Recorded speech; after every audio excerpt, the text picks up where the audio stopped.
Shalom para sahabatku yang dikasihi oleh Tuhan di mana saja berada. Mari kita dengarkan kisah bagaimana Tuhan Yesus memberikan hadiah yang sangat istimewa kepada para murid, kepada gereja, dan kepada kita semua. Kisahnya saya ambil dari Injil Yohanes bab 20 ayat 21 sampai 22. Maka kata Yesus sekali lagi, "Damai sejahtera bagi kamu, sama seperti Bapa mengutus aku, demikian juga sekarang aku mengutus kamu." Dan sesudah berkata demikian, ia mengembusi mereka dan berkata, "Terimalah Roh Kudus." Wow. Pertama-tama, selamat merayakan Hari Raya Pentakosta. Satu pertanyaan dari saya. Kita mau menyebut apa hari ini? Sekurang-kurangnya saya memberikan 4 poin. Yang pertama, kita bisa menyebut hari ini sebagai hari kelulusan. Mengapa saya menyebut bahwa hari ini sebagai hari kelulusan?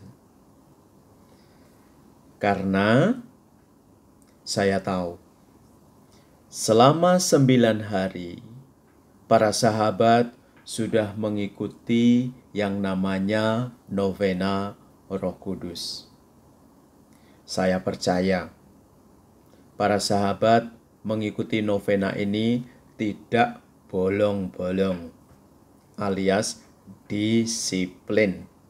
Meskipun kadang-kadang malas, tetapi sekurang-kurangnya para sahabat mempunyai komitmen begitu setia di dalam mengikuti novena Roh Kudus. Dan akhirnya kita benar-benar lulus. Hore! 9 hari bro, berturut-turut mengikuti novena.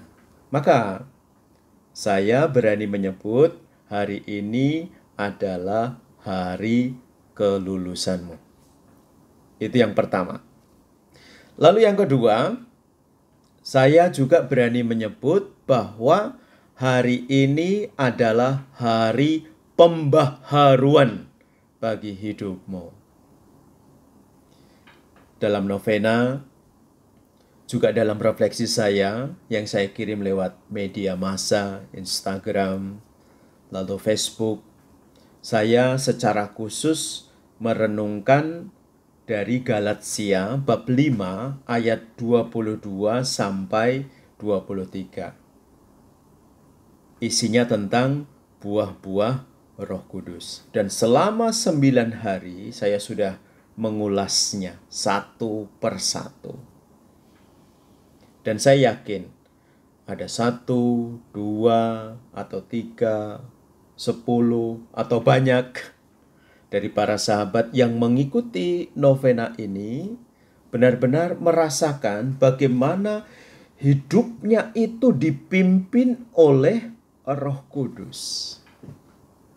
Dari hari ke hari, bagaimana Roh Kudus itu menuntun kita, dan itu sangat nyata, sangat real, dan kita merasakan sendiri dari hari pertama sampai hari yang terakhir. Bagaimana Roh Kudus, kekuatan yang datang dari Tuhan ini benar-benar masuk di dalam hidup kita, dan kita diperbaharui oleh Roh Kudus itu.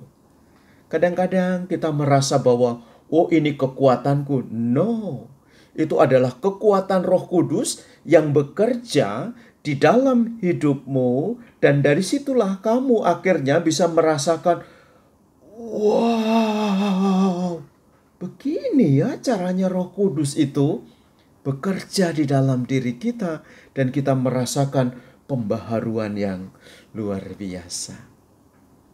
Saya mau menangis ini karena terharu bagaimana Roh Kudus bekerja untuk memperbaharui hidup kita.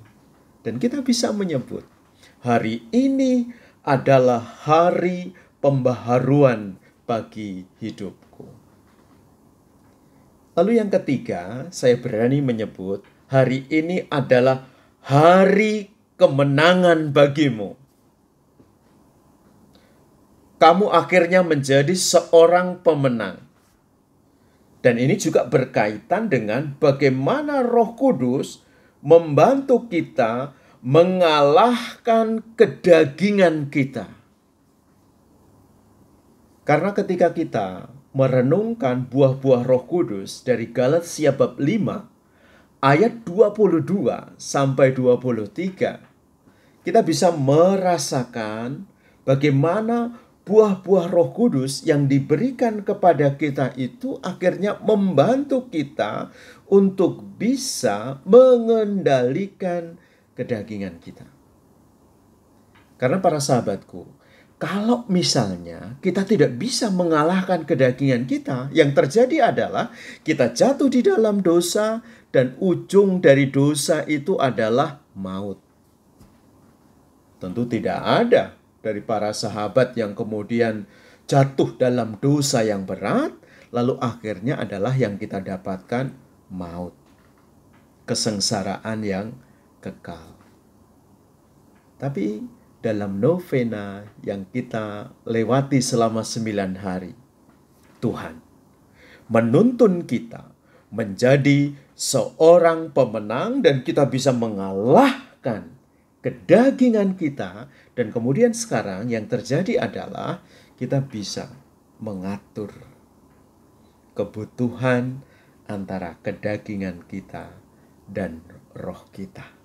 Dan itulah Roh Kudus mempunyai peran yang sangat luar biasa untuk membantu para sahabat.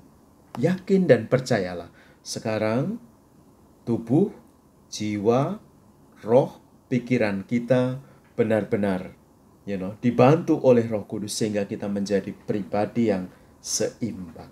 Kita tahu tentang kebutuhan daging, kita tahu tentang kebutuhan roh, kita tahu bagaimana mendisiplinkan daging dan roh kita ini. Dan ujungnya adalah pribadi kita menjadi pribadi yang bijaksana, pribadi yang melihat roh kita ini adalah selalu terarah kepada Allah.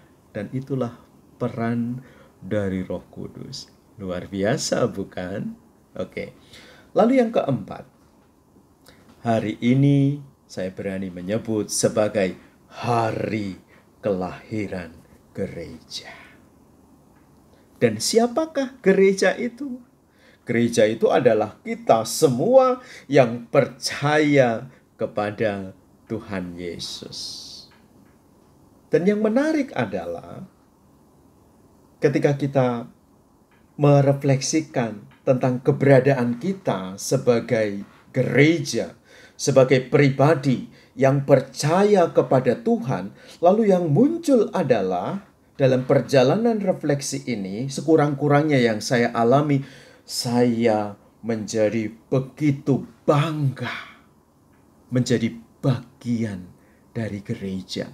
Saya menjadi begitu bangga bahwa saya menjadi salah satu dari anggota gereja. Maka pada hari ini saya harus mengatakan happy birthday for the Catholic Church, for me and for you. Jadilah bangga menjadi anggota dari gereja Katolik. Para sahabatku yang dicintai oleh Tuhan, akhirnya ketika kita sudah melihat hari ini sebagai hari kelulusan, sebagai hari pembaharuan hidup, hari kemenanganku, dan sekaligus juga hari lahirnya gereja. Lalu apa yang mau kamu lakukan? Ada satu kata yang harus menjadi milik kita, bersaksi. Di balik kata bersaksi, ada kata yang lain, menjadi aktif. Aktif dalam hal apa, Romo? Aktif terlibat di dalam pelayanan gereja.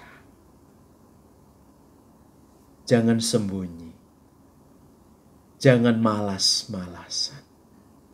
Ayo terlibat di dalam pelayanan gereja. Roh Kudus sudah memberikan buah-buahnya kepada kita. Sayang sekali kalau kita tidak menggunakan buah-buah Roh Kudus itu di dalam hidup kita, di dalam pelayanan kita. Para sahabatku yang dicintai oleh Tuhan, saya yakin dan percaya ketika Roh Kudus itu bekerja di dalam hidupmu, maka yang terjadi adalah kita tidak hanya semakin dekat dengan Tuhan, tetapi kita tahu bagaimana kita bisa menentukan hidup kita. Jadilah pribadi-pribadi yang peka untuk mendengarkan suara Roh Kudus. Bisa lewat doa, lewat lagu pujian, dan penyembahan. Veni Sancte Spiritus. Datanglah ya Roh Kudus. Para sahabatku, sekali lagi selamat merayakan Hari Raya Pentakosta. Happy birthday to the Catholic Church. We are proud to be one of the member of Catholic Church. Tuhan Yesus memberkatimu dalam nama Bapa dan Putra dan Roh Kudus. Amin.